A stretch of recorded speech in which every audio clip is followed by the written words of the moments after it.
Sur l'échelle du déni, vous vous situez comment face à l'arrivée de l'hiver? Parce que moi je suis un peu comme une vieille mule acariâtre face à une clôture qui refuserait l'obstacle parce que son maître a oublié de lui filer une carotte pour la motiver. Je ne comprends pas!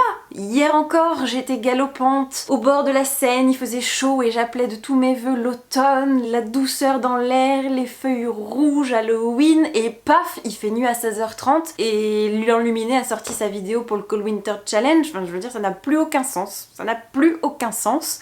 Du coup, pour s'en remettre, je vous propose plein de recommandations trop cool pour passer l'hiver au chaud sous votre couette avec des romans et des graphiques qui vont vous mettre du baume au cœur, qui vont vous faire frissonner, vous allez kiffer. On s'y met tout de suite, c'est parti, générique.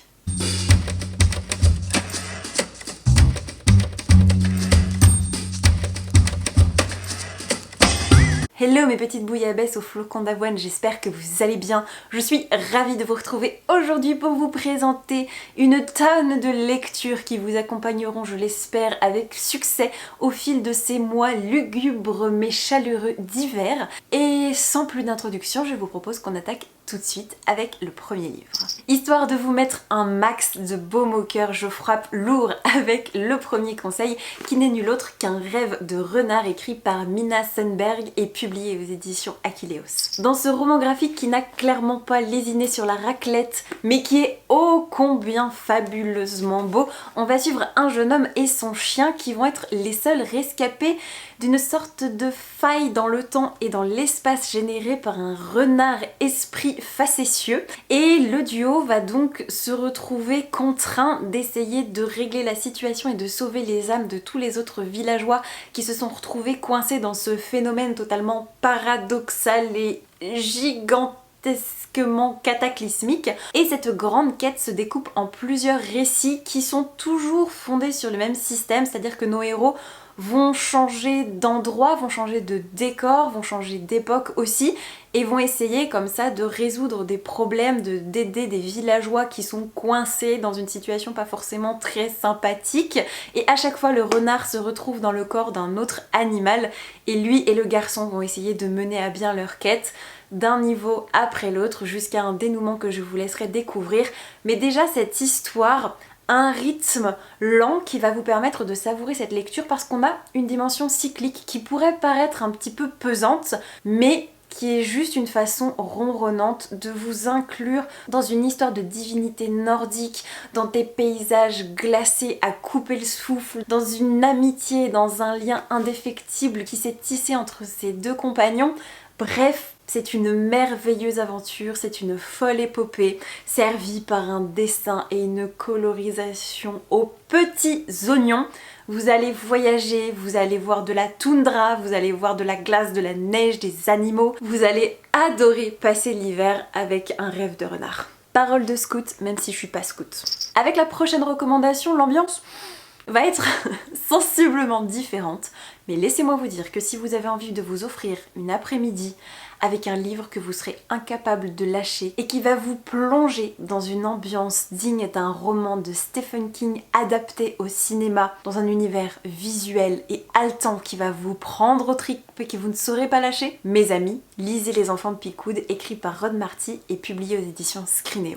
Dans ce roman qui, à mes yeux en tout cas, est un chef-d'œuvre méconnu du grand public, on va être plongé au cœur de Pickwood, petit bled paumé du Montana, en proie à l'hiver, et plus insidieusement à d'étranges plaies qui commencent à pousser, à apparaître sur la peau des habitants sans que personne ne semble s'alarmer outre mesure si ce n'est Shayton et son père. Shayton qui est le médecin du village et son père qui est chaman. Et les deux sont en train de se dire que potentiellement ce phénomène pas tout à fait scientifique pourrait s'expliquer par un accident qui s'est produit il y a 10 ans, qui a frappé les habitants. Les deux éléments pourraient être liés d'une façon ou d'une autre que je ne vous révèle pas, mais si vous aimez Destination Finale, si vous aimez Stephen King, si vous aimez les romans un peu apocalyptiques qui vont doucement glisser vers l'horreur et qui vont vous tenir en haleine par la gorge où vous serez juste incapable de décoller de votre siège, Les Enfants de Pickwood, c'est fait pour vous. Vous allez frissonner, vous allez adorer être plongé au cœur de cet hiver cauchemardesque. Quand vous le lirez, pensez à moi, vous allez adorer.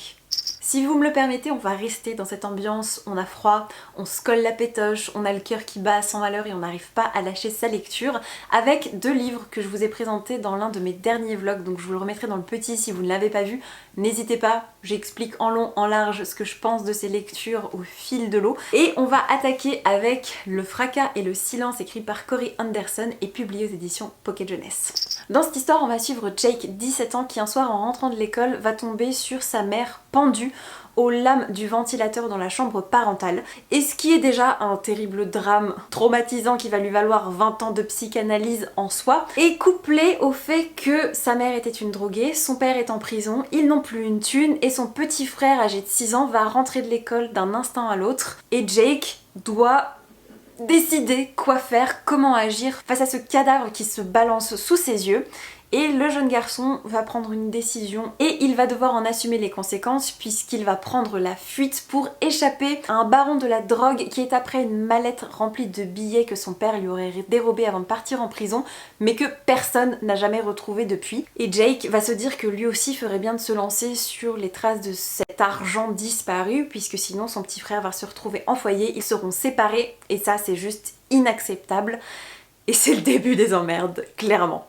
Niveau résumé, je pense que là vous avez une bonne idée de ce qui vous attend, mais si vous rajoutez à ça le fait qu'il fait moins 20 degrés, que la neige, les tempêtes de neige, le vent glacial font partie intégrante de l'histoire, vous avez un peu une idée de l'ambiance vers laquelle je vous propose de plonger. C'est glauque, c'est pesant, c'est glacial, c'est bien mené, c'est sans concession. Si vous aimez les thrillers, si vous aimez ces ambiances qui semblent désespérées, Le fracas et le silence est fait pour vous, vous allez passer un super moment. Avec le prochain titre, je vous propose une chair de poule qui ne sera pas due seulement au froid. Par contre, niveau neige, vous serez servi tout pareil avec Frisson au Mont Hemlock, écrit par Catherine Arden et publié aux éditions Pocket Jeunesse. Ce livre est le 2e tome de la série Small Places, écrit par l'autrice qui comporte actuellement 3 tomes en VO, un 4e est en préparation. On en a 2 en version française et le premier était Terreur à Smoke Hollow qui est sorti l'année dernière, et si vous ne l'avez pas lu, qu'attendez-vous, parce que pour Halloween c'est parfait. C'est un middle grade, donc c'est un jeunesse quand même, jeunesse, mais qui fait peur niveau frisson, dosage du suspense, du glauque. On est dans un super mélange, dans un cocktail détonnant, vous allez adorer. Et donc Frisson au Mont Hemlock, c'est le 2e volume, mais vous pouvez les lire plus ou moins indépendamment parce que c'est des histoires qui se clôturent à chaque fois, mais on suit quand même le même trio de personnages. Et le principe de base de cette série, c'est qu'on va suivre Holly qui a perdu sa maman, qui est très en colère, qui n'arrive pas à passer outre ce deuil terrible qui lui a juste déchiré les entrailles. Elle vit maintenant toute seule avec son papa dans une maison qui s'appelle L'œuf. Son père adore cuisiner, son père adore bricoler, donc les deux fonctionnent très bien, mais la petite Holly n'arrive vraiment pas à passer outre, donc elle s'isole énormément et un jour elle va aller dans son spot préféré au bord de la rivière et voir une femme qui essaie de jeter un livre à l'eau, et donc Holly se dit mais quelle est cette folle que je ne saurais voir. Elle lui prend le bouquin des mains, se sauve en courant, et en l'ouvrant elle va se rendre compte que c'est une histoire de fantôme qui se passait dans une ferme et c'est un petit peu étrange, et en fait le lendemain elle a une sortie de classe et elle se rend compte que c'est dans la ferme en question. Et il va commencer à se passer des choses un peu étranges, donc c'est du suspense, c'est des histoires de fantômes, d'esprits, de plein de choses. Et dans Frisson au Mont Hemlock, on va retrouver Holly et ses 2 amis Coco et Brian qui vont partir faire du ski avec leurs parents dans un nouvel hôtel sur le Mont Hemlock qui vient d'ouvrir. Sauf que tempête de neige, donc ils se retrouvent être les seuls clients de l'établissement, si ce n'est un homme qui est un chasseur de fantômes, très intéressé par le passé de l'hôtel. Et je ne vous en dis pas plus, mais on est dans la digne continuité du premier opus. Vous allez avoir du frisson, des moments de stress, vous allez avoir froid, et c'est délectable à mettre entre toutes les mains, meilleur allié de votre hiver. Et si jamais vous n'avez pas assez soupé de neige et d'isolement, je vous propose de vous plonger dans Les forêts de Sibérie de Sylvain Tesson, publié chez Gallimard, qui est le carnet de voyage de l'écrivain qui est parti se paumer sur les bords d'un lac en Russie, et il va s'isoler pendant je crois 6 mois, et c'est simplement le déroulé de son quotidien là-bas, tout seul, avec quelques rencontres quand même de trappeurs, de chasseurs qui passent de temps en temps dans la réserve naturelle, et il bouquine, il pêche, il aménage son environnement, il se balade, il a des chiens avec lui, et c'est tout bonnement le partage de ses pensées, de ses convictions et de son expérience. Et à défaut de pouvoir partir nous-mêmes pendant 6 mois à l'autre bout du monde avec rien de plus qu'un stock de bouquins, du ketchup et des bouteilles de vodka à profusion, on vit ses aventures à travers lui, et bon sang que c'est agréable. À partir de maintenant, on met de côté les frissons, les tempêtes de neige, les trucs qui tournent mal et on va se concentrer sur l'aspect magique et réconfortant de l'hiver et de Noël. Et je vous propose de commencer avec une comédie romantique que j'ai lue l'année dernière qui m'a beaucoup plu et qui n'est nulle autre que 10 Blind Dates, écrit par Ashley Elston, et ça a été traduit cette année chez Albin Michel sous le titre 10 garçons sur ma liste. Ce livre mérite un câlin parce qu'il m'a fait passer un moment tellement délicieux l'hiver dernier. En gros, dans cette histoire, on va suivre Sophie, une ado qui pense avoir tout le temps du monde pour profiter de ses vacances de Noël avec son mec Griffin, puisque ses parents sont partis passer les fêtes dans leur famille. Sauf que Griffin décide de plaquer sans prévenir Sophie le jour de la fin des cours. La jeune fille qui a le cœur en miettes va finir par rejoindre ses parents chez sa grand-mère. Et chose que vous ne savez pas encore, c'est que Sophie est issue d'une famille italienne. Donc, quand elle arrive chez mamie, elle a une grande maison parce qu'il y a beaucoup de membres dans la famille. Elle a des tables en bois bourrées de nourriture à toute heure du jour et de la nuit avec des décorations partout. Et il y a des cousins, il y a des oncles, il y en a dans tous les sens. Et en plus, c'est une famille soudée puisque quand tout le monde apprend que Sophie a le cœur en miettes, c'est pas grave, on va essayer de lui organiser des rencarts pour qu'elle se change les idées, pas forcément qu'elle se casse, juste qu'elle passe de bons moments avec des mecs de son âge. Et comme tout le monde a un candidat potentiel, la grand-mère se dit bah ok, bah vous savez quoi, on va lui organiser 10 rencarts à l'aveugle, on va décider de tout, du lieu, du budget et de la personne qui l'accompagnera, et elle ne le saura qu'une fois qu'elle y sera. Et donc la jeune fille qui est pas très partante au départ se dit bon, au final j'ai pas grand chose à perdre, et on va immanquablement la suivre dans ses 10 rendez-vous arrangés. Le tout sur fond de Noël, de chocolat chaud, de luge, de patins, de tout ce que vous voulez. C'est génial, c'est une super histoire d'amour, mais pas seulement, d'amitié, de famille, de bons moments, d'entraide, c'est juste bourré de bons sentiments. Vous allez adorer cette histoire. Si ces quelques éléments vous donnent envie, titillent votre curiosité, allez-y. C'est vraiment un excellent moment à vous offrir. Et si vous voulez rester dans cette ambiance réconfortante, centrée autour des liens amicaux, autour de la famille et autour de la bouffe, il faut lire Amour, gluten et sororité, écrit par Sarah de la chaîne Mrs. Book Yarman, qu'elle a écrit et publié toute seule. Et dans cette histoire, on va suivre Yael, blogueuse culinaire qui est en train de travailler sur son premier livre de recettes publié dans une grande maison d'édition. Et en parallèle de ça, elle partage son quotidien avec sa cousine Ellie et sa meilleure amie Eva. Et ce trio nous offre des scènes du quotidien sublimées à base de références à la pop culture, et c'est centré beaucoup autour de la bouffe. Et il y a des histoires d'amour, mais pas seulement, en fait c'est pas quelque chose de gnangnan, c'est principalement la relation de ces trois femmes, c'est les turpitude de Yael, de son quotidien, de sa volonté de réussir dans son métier, de s'investir à fond, tout en prenant soin d'elle, tout en profitant de ses proches, tout en essayant de sortir son épingle du jeu avec ce mec qu'elle voit, mais c'est pas vraiment le grand amour, et un autre qu'elle croise de temps en temps dans un cercle un peu professionnel qu'elle ne supporte pas trop, mais qu'en même temps elle trouve fondamentalement attachant. Enfin, il y a quelque chose. Bref, c'est tous ces éléments compactés ensemble. Ça se passe pas uniquement en hiver, mais vous avez cet aspect douillet, vous avez cet aspect gourmand, et vous avez des scènes qui se passent pendant Noël, et laissez-moi vous dire que vous allez avoir envie de rentrer dedans et faire pareil. Donc si vous cherchez quelque chose qui va vous donner faim, qui va vous donner le smile, qui va vous faire du bien, Amour, gluten, sororité est là pour vous. Peut-être que les plus intuitifs parmi vous pressentaient que ce bouquin allait forcément se retrouver dans cette recommandation de lecture d'hiver, mais je ne pouvais pas faire sans. Je parle bien entendu de Broadway Limited, le premier tome, Un dîner avec Cary Grant, écrit par Malika Ferjouk et publié à l'École des loisirs. Lisez cette série, surtout dans la période transition automne-hiver. Oh là là, vous allez être comme des coques en pâte. Bonheur, joie, paillettes, allégresse, pumpkin pie et raclette. Ce bouquin, c'est tout ça.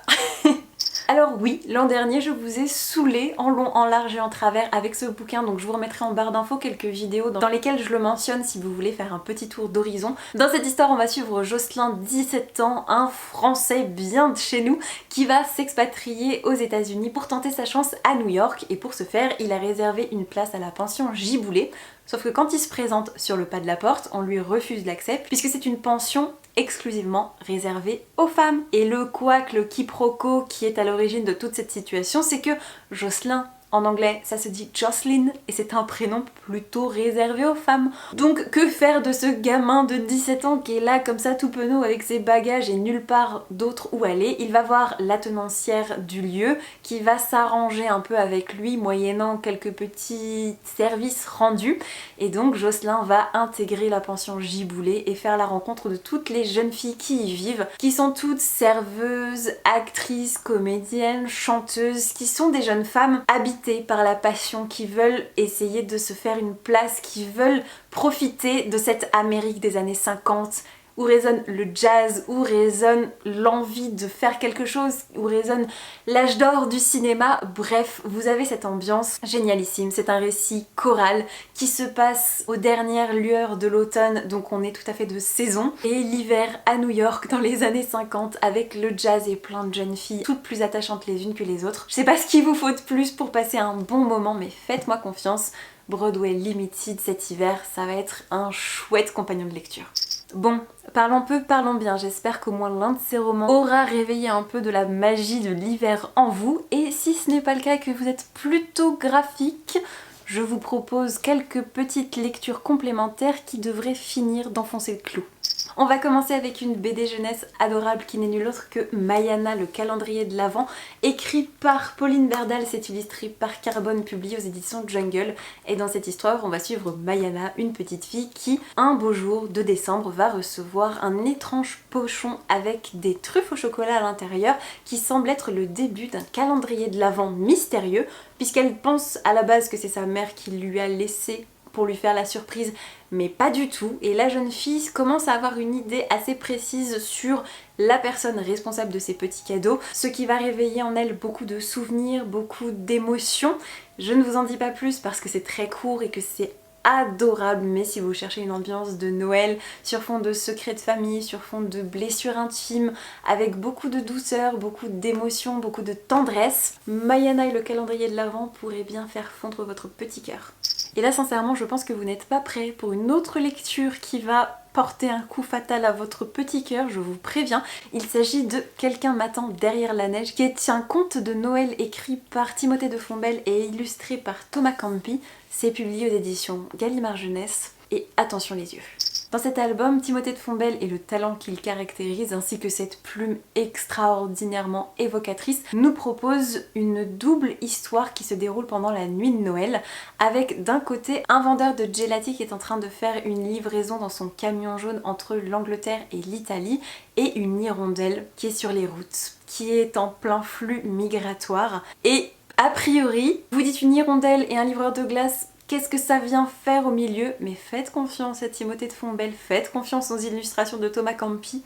Je vous garantis que vous allez avoir un récit sur une nuit de Noël que vous n'êtes pas prêt d'oublier. C'est beau, c'est émouvant, c'est triste, ça aborde des thématiques fondamentales, actuelles, assez graves et en même temps empreintes d'une nostalgie à vous fendre l'âme et c'était si beau. Je ne vous en dirai pas plus parce que c'est un album jeunesse, c'est très court, mais faites-moi confiance, c'est un concentré d'émotions, de talent, de savoir-faire et de poésie. Nuit de Noël, Timothée de Fombelle, Thomas Campi, Gallimard Jeunesse, je pense que vous avez suffisamment de mots-clés pour foncer et vous serez pas déçus. Histoire de clore en beauté cette vidéo de recommandations hivernales, je ne pouvais pas ne pas mentionner ces 3 mangas qui vont vous mettre directement dans le bain. Et j'attaque avec le premier, qui va vous expédier direction l'Islande, ni une ni deux. Il s'agit de Dans le sens du vent nord-nord-ouest. C'est écrit par Aki Irie et publié aux éditions Soleil Manga.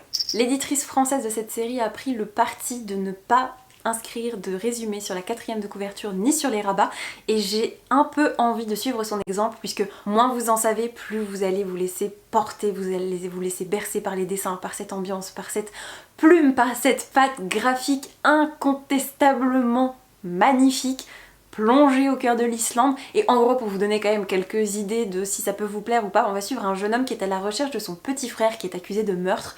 L'a-t-il commis, l'a-t-il pas commis, on n'en sait rien. C'est un petit peu une enquête, c'est une course-poursuite pour retrouver ce frère. Et la particularité du jeune homme, c'est qu'il a le don de parler avec les objets, c'est-à-dire qu'en tout cas il peut communiquer avec sa voiture pour avoir une idée des personnes qui l'ont habité, de ce qu'elle a vu, etc. Ce qui peut être assez pratique quand vous cherchez quelqu'un sur une île alors que vous connaissez personne, que vous savez pas ce qu'il en est. Je vous en dis pas plus, c'est nébuleux volontairement, mais sincèrement, Akihiri a un talent fou, ses dessins vont vous transporter. Il y a plein de planches où il y a juste aucun texte, tout passe par les images et le mouvement, lisez dans le sens du vent. Vous allez adorer pour l'hiver, c'est extraordinairement approprié. On quitte l'Islande mais on ne va pas si loin que ça non plus puisqu'on va s'arrêter en Finlande avec Supinu qui est écrit par Yu Horis et publié aux éditions Komiku. Et on va suivre un frère et une sœur qui ont un chalet planté dans la forêt et qui vendent des soupes et des plats chauds pour gagner leur vie. C'est-à-dire que vous avez la sœur qui prépare, qui imagine les recettes, et le frère qui va en forêt, qui chasse, qui cueille, ce genre de choses pour réaliser du coup les recettes imaginées par sa frangine. Et les deux vont voir arriver dans leur vie une étrange petite créature qu'ils vont appeler Supinu, qui est toute dufteuse, qui est fantasque, qui est adorable. Et c'est simplement un récit tranche de vie sur ce petit trio. Et quoi de mieux que des soupes, de la neige et la Finlande pour l'hiver? Je sais pas ce qu'il vous faut, vous êtes compliqué si vous n'avez pas envie de craquer. Et parce que ça fait longtemps que je vous en ai pas parlé, j'estime avoir le droit d'en rajouter une couche avec Au grand air, le manga écrit par Afro et publié aux éditions Nobinobi, qui met, comme d'habitude, en scène ces jeunes filles qui font partie du club de camping de leur lycée. Vous en avez une qui fait bande à part, qui dès qu'elle a un moment va choper son scooter, ses affaires et partir dans les spots les plus sauvages du Japon, principalement l'hiver parce qu'il n'y a personne sur les campings, au bord des lacs, dans les endroits les plus impressionnants avec des belles vues où elle peut prendre des bains avec vue sur la montagne et manger un super repas chaud en regardant la neige tomber par la fenêtre. Bref, vous voyez ce genre d'ambiance, et ben on est typiquement là-dedans. Et c'est juste des jeunes filles qui se trouvent des spots sympas, qui passent du temps ensemble, qui cuisinent, qui mangent, qui rigolent. Il vous en faut pas spécialement plus, moi c'est l'une de mes lectures doudou par excellence que je garde précieusement pour automne-hiver, je les lis jamais en été. Parce que c'est trop bon. Et si vous ne m'avez pas écouté depuis toutes les années durant lesquelles je vous en ai parlé, il serait peut-être temps de rattraper votre retard parce que pourquoi refuser de se faire du bien? D'autant que si vous n'aimez pas trop les mangas mais que vous aimez les animés, il a été adapté avec des couleurs magnifiques, chatoyantes. Vous allez en prendre plein les mirettes et de rien. C'est donc tout ce que j'avais pour vous aujourd'hui en termes de recommandations hivernales. J'espère sincèrement que ça vous plaira. Je pense que cette vidéo pourra assez facilement se coupler avec ma pile à lire pour le Cold Winter Challenge. Mais comme j'avais envie de vous recommander des livres que je savais être des valeurs sûres, que j'ai déjà testé, lu, approuvé, c'était l'occasion de les regrouper en un seul et même endroit. Et si jamais vous avez envie d'encore plus d'inspiration pour constituer votre propre pile à lire de l'hiver, du challenge ou pas, je peux aussi vous laisser dans le petit ainsi que dans la barre d'infos mes meilleures lectures doudou. Et quoi de mieux que des lectures doudou pendant l'hiver, je ne sais pas. Donc avec tout ça, si vous n'avez pas plein d'idées pour cet hiver, je sais plus trop quoi faire pour vous. N'hésitez pas à me dire ce que vous avez pensé de cette vidéo, ce que ça vous a inspiré, est-ce que vous avez d'autres recommandations pour l'hiver à nous faire. N'hésitez pas à nous partager tout ça dans les commentaires. Et en attendant de vous y lire, je vous souhaite comme d'habitude de merveilleuses rencontres de papier. Et je vous dis à très vite pour la prochaine vidéo. Ciao ciao! Oh, Christmas, it's what I'm starting to hear. The whispers reaching my ears of warm intentions.